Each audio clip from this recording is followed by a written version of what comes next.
On tonight's primetime news, South Koreans taking part in long overdue family reunions are just one day away from meeting their loved ones. But first, they get prepped on strict rules for the event, including topics that shouldn't be brought up. Trilateral talks between South Korea, China, and Japan are likely to produce a joint declaration against North Korea's nuclear ambitions. With China's GDP dipping below 7% for the first time in 6 years, Korea gets ready to brace for potential ripple effects. We have these stories and more coming right up.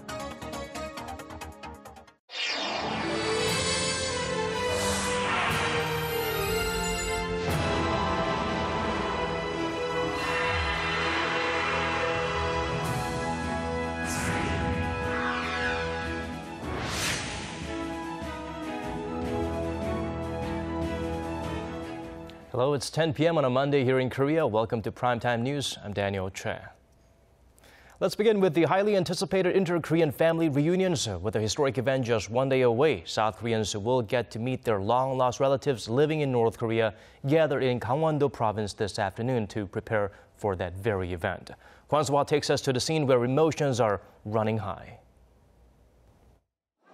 In anticipation of meeting their families, split by the Korean War more than 6 decades ago, South Koreans from across the country gathered in Sokcho, some of them early in the morning, for the 20th Inter-Korean Family Reunion event. They are the lucky ones, chosen by a random selection system, who beat out 663-1 odds. Many of them have so many questions in mind for their relatives in the north, like Nam, who will be seeing his uncle. First of all, I want to ask about what it's like in the north, because it's so different from here. I'm also curious about how he's lived and how his family's doing.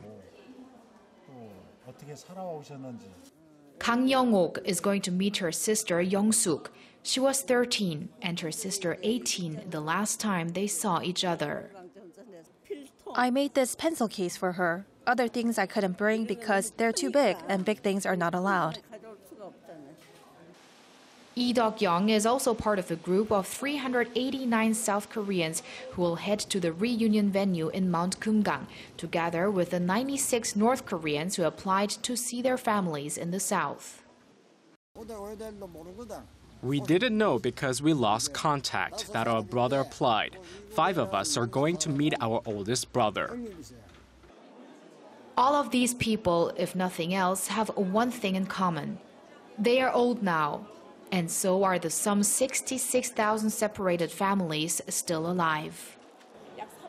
The whereabouts of around 30,000 separated families have been confirmed. From now on, this event must become a regular one. Over the course of 3 days, the families will meet 6 times for 2 hours.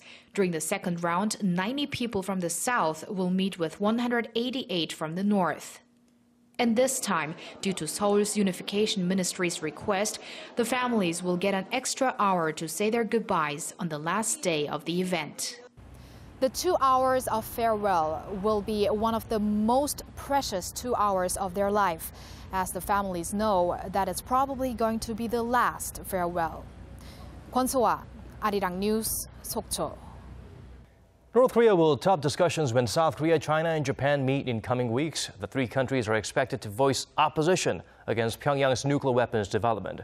For details on the move that's sure to further pressure the reclusive state, here's Connie Kim. A joint declaration, including opposition of North Korea's nuclear weapons program, is expected to be adopted by the 3 countries, South Korea, China, and Japan, when they meet during a trilateral summit in coming weeks. Government authorities said Monday the 3 countries are in the final stage of deciding on the details and the form of the joint declaration. While the document will focus on trilateral cooperation, the 3 nations are forecast to pressure Pyongyang to abide by United Nations Security Council resolutions that ban the regime's nuclear and missile programs and promise to resume the long-stalled 6-party nuclear talks. The 6-party talks involving the 2 Koreas, Japan, China, the U.S., and Russia was stalled in late 2008 when Pyongyang walked away from the negotiating table. Experts say that following recent but separate bilateral summits among South Korea, the U.S., and China, the joint declaration will have significance in ramping up pressure against the nuclear state. The presidents of South Korea, the U.S., and China had promised to support a peaceful Korean peninsula, calling on the North to refrain from provocations. The joint document is also expected to underscore the importance of facing history, referring to Japan's historical tensions with neighboring countries. Due to ongoing diplomatic tensions over historical and territorial issues, the last trilateral summit was held in 2012. Connie Kim, Arirang News. Moving on to other stories, President Park Geunhye carried out a cabinet reshuffle on Monday, replacing 2 ministers, 6 vice ministers, and her senior presidential secretary for foreign affairs. Hwang Sung-hee reports on what the presidential office describes as changes to effectively improve state affairs. President Park Geunhye named Kim Gyu-hyun, Deputy Chief of the Presidential Office of National Security, as her new senior presidential secretary for foreign affairs. The presidential office of Cheongwade said Monday that considering his expertise in both foreign affairs and security-related issues, Kim, a career diplomat, is fit for the post. Vice Foreign Minister Cho Tae-yong has been tapped to succeed Kim. Ju Chul-gi, President Park's key aide for foreign affairs since she took office, reportedly stepped down to take responsibility for the setback in Korea's KF-X fighter jet program. His stepping down comes after the U.S. rebuffed Korea's request for the 4 key technologies needed for the KF-X program during President Park's visit to Washington last week. President Park nominated Kang Ho-in, former chief of the Public Procurement Service, as Transport Minister, and Vice Maritime Minister Kim Young-suk to head the ministry. The two will first have to undergo National Assembly confirmation hearings, for which the dates have yet to be set. President Park also replaced 6 vice ministers, including Foreign Affairs, Defense, and Finance. The presidential office says the reshuffle, which comes about 6 months ahead of the April general elections, is intended to effectively improve state affairs and the government's reform measures. Hwang Sung-hee, Arirang News. President Park Geunhye's approval rating has climbed thanks to her visit to the U.S. The controversial debate on a state-authored textbook also played a part. Yi Soon looks into what helped her popularity's rebound. Of Korea. The highlights of Korea's state affairs in October so far: the president's trip to the U.S. and state-authored history textbooks. These were enough to increase President Park Geunhye's approval rating. In a Real Meter poll last week, 48% of 2,500 respondents were in favor of how the president is running the country. This is up 1.2 percentage points from a week earlier and a 19 percentage point jump from her lowest ever approval rating recorded last June when Korea struggled against the MERS virus outbreak. Real Meter says the driving force behind the recovery is firstly President Park's visit to the U.S. The president's ratings rose after her wreath-laying ceremony at the Korean War Veterans Memorial in Washington, D.C. on the 14th and her Pentagon visit the next day. The ratings stalled, however, when the U.S. officially rejected Seoul's request for technological cooperation in the Korean fighter jet development. The pollster added that the issue of publishing state-authored history textbooks had dual effects. In response to her announcement pushing the state-authored textbook on October 13th, President Park's rating fell slightly. But the debate, in turn, brought together Korea's conservative population, pushing up approval ratings for President Park and the ruling Saenuri Party. Lee Soo-eun, Arirang News. To no one's surprise, Korea's rival parties responded quite differently to the outcome of the summit deal reached between President Park Geunhye and her U.S. counterpart Barack Obama on Monday. Kim Young-il has more on the mixed reactions. The ruling Saenuri Party hailed the first joint statement exclusively on North Korea, adopted by the leaders of Korea and the U.S. President Park Geunhye's U.S. visit was a great success as both leaders issued a joint statement on North Korea's denuclearization for the first time. The summit deal has created momentum for Korea and the U.S. to jointly respond to Pyongyang's nuclear program. Ruling party floor leader Won Yuchul stressed that during the summit, President Park was also successful in displaying the comprehensive nature of the Korea-U.S. alliance. He and other party members anticipate it will help Seoul play a crucial role in promoting peace and stability in Northeast Asia during a trilateral summit between Korea, China, and Japan slated for early next month. However, the main opposition New Politics Alliance for Democracy said the summit agreement fell short of expectations and pointed out that progress is needed for high-level inter-Korean talks. Dialogue between the two Koreas is urgent, and six-party talks must resume to resolve North Korea's nuclear crisis. We should be calling on partner countries to help support this process. Offering up its own response to the latest summit deal, Pyongyang said it would never give up its nuclear arsenal unless the U.S. rolls back its hostile policy towards the north. But the communist country has come under growing pressure from regional neighbors to abandon its nuclear weapons development. Similar significant statements were issued after summits between President Park and Chinese President Xi Jinping, and Xi and Obama all calling for North Korea to end its provocations and return to the negotiating table. Kim Young-gyun, Arirang News.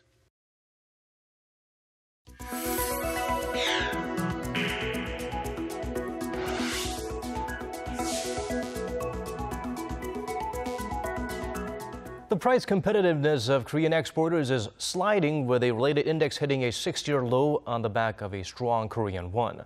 Our Shin Se-min gives us the numbers and what they imply for Korea's economy.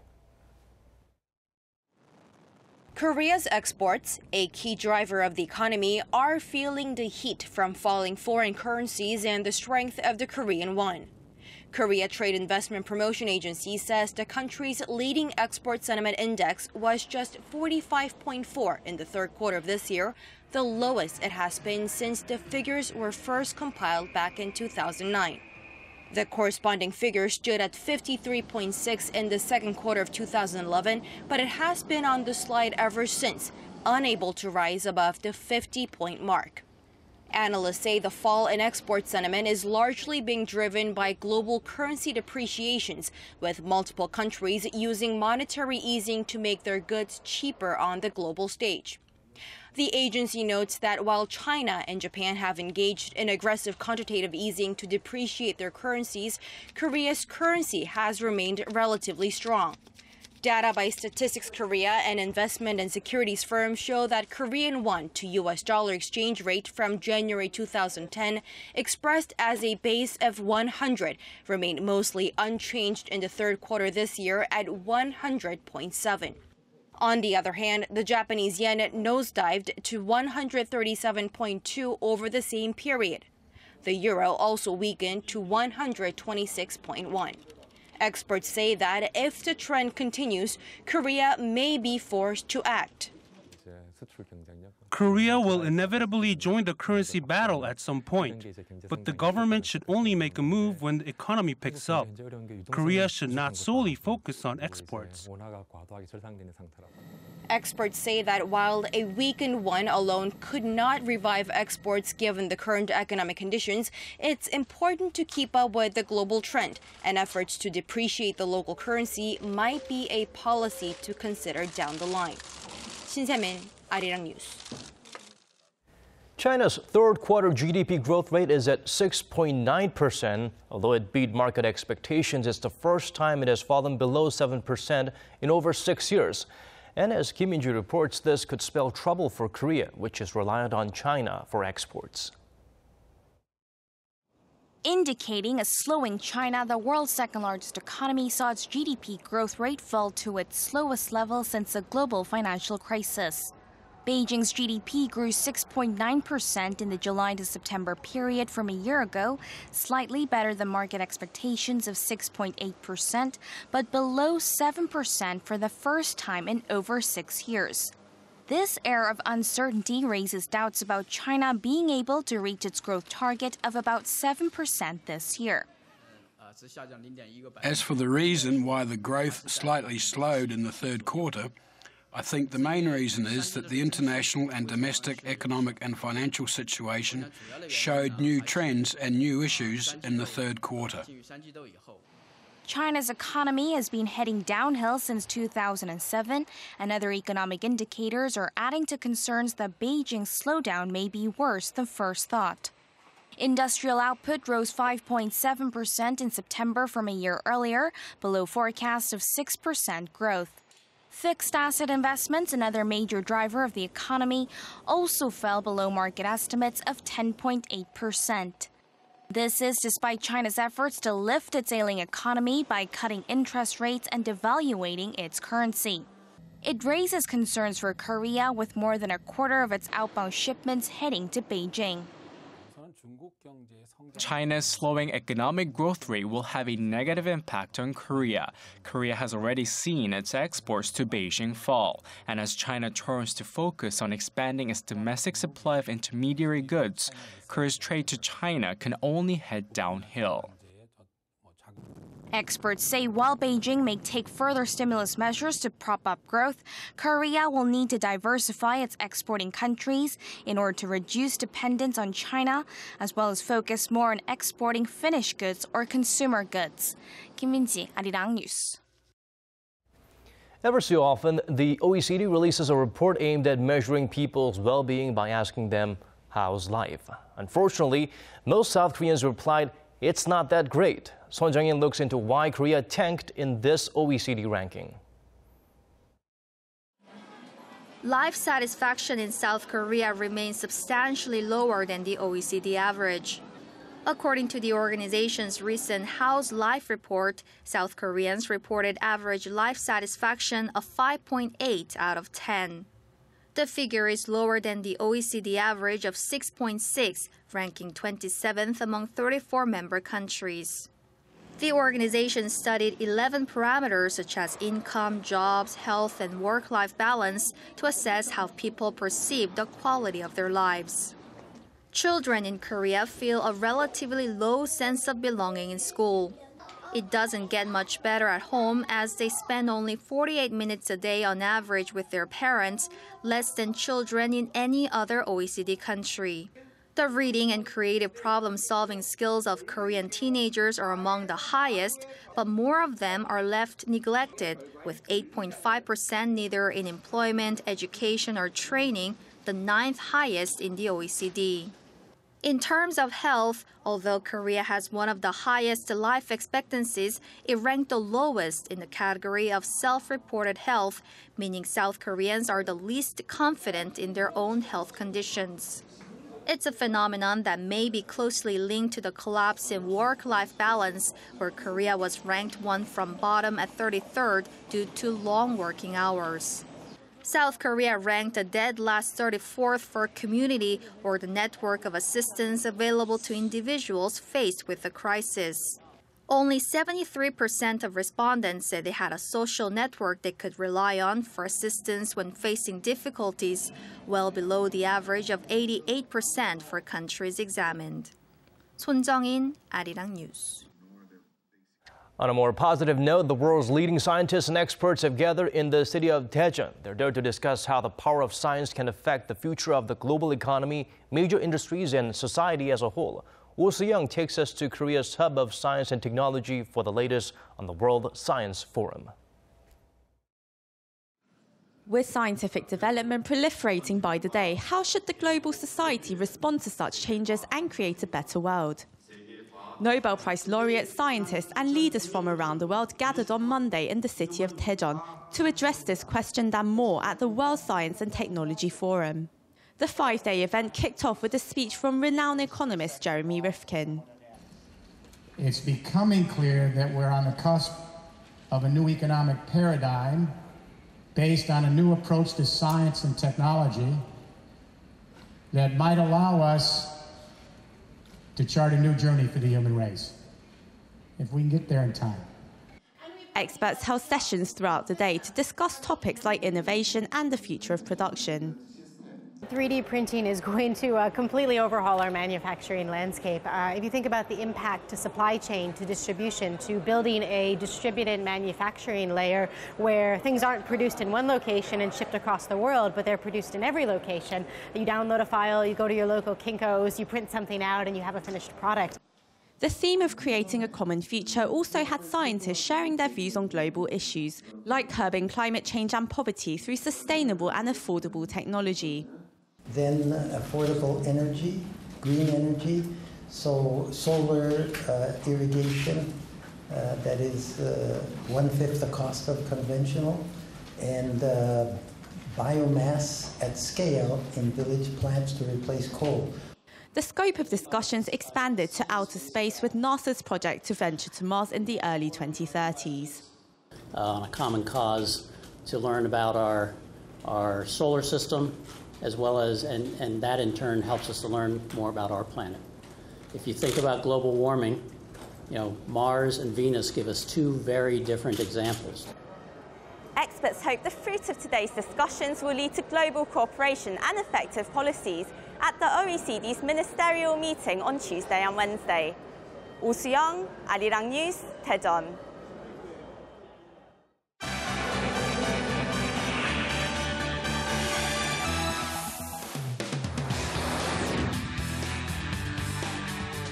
Now it's time for headlines from around the world. We have our Bruce Harrison joining us from the News Center. Hello, Daniel. Here's what we're following tonight. Chinese President Xi Jinping will receive a warm welcome when he arrives in the UK for a state visit.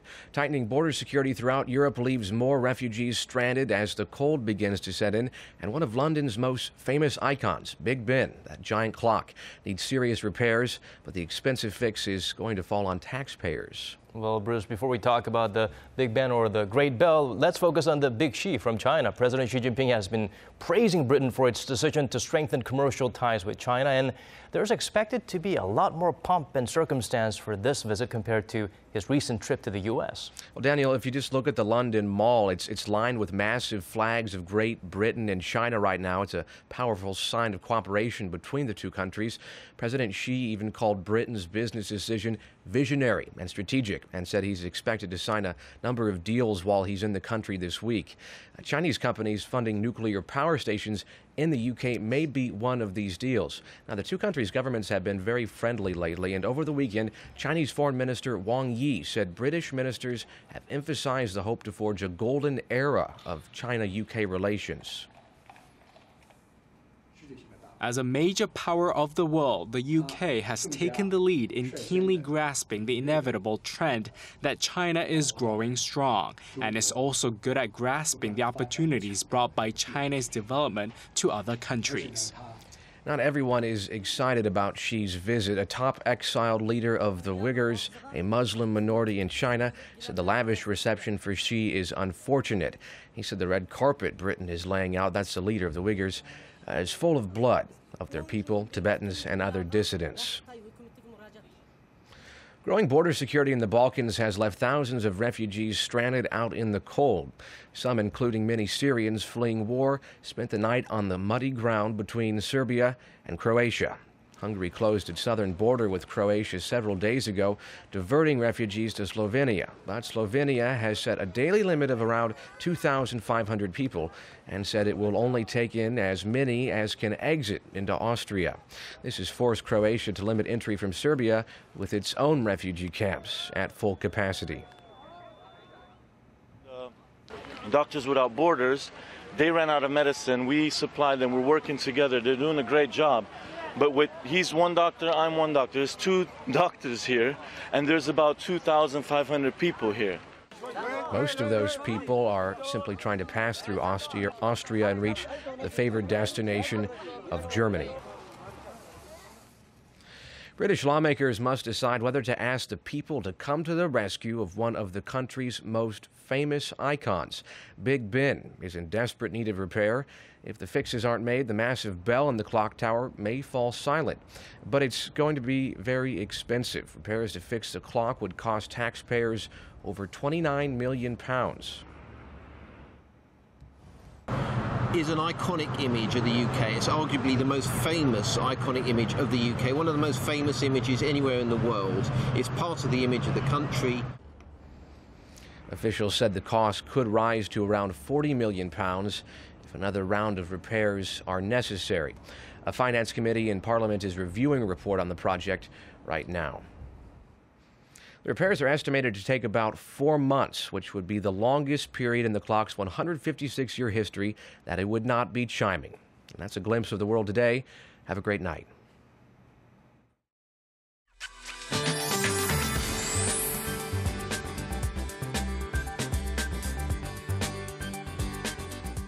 The new week got off to a hazy and dusty start to the western regions and here in Seoul, and the fine dust advisory is still in place for parts of Gyeonggi-do and Gangwon-do provinces, and it seems like conditions will continue with moderately high levels of fine dust expected tomorrow. So be sure to drink plenty of water and stay indoors. But in the meantime, the rest of the peninsula should enjoy clean air under mostly sunny skies. And luckily, it was another warm autumn day, and temperatures will continue to remain on the warm side through the week, hovering 4 to 5 degrees higher than the seasonal averages. But by next week, the mercury will drop down to the upper teens, so enjoy the warmth while it's here. And moving on to tomorrow's temperatures, daily high here in Seoul will hike up to 24, while Daegu and Gwangju hit 26, and Busan will top out at 25 tomorrow afternoon. And as for the other regions, Daejeon and Jeju Island will see a high of 24 and 22, while Dokdo rises to 19. That's all for the weather. Good night. And we've come to the end of this edition of Primetime News. Thank you for watching, as always.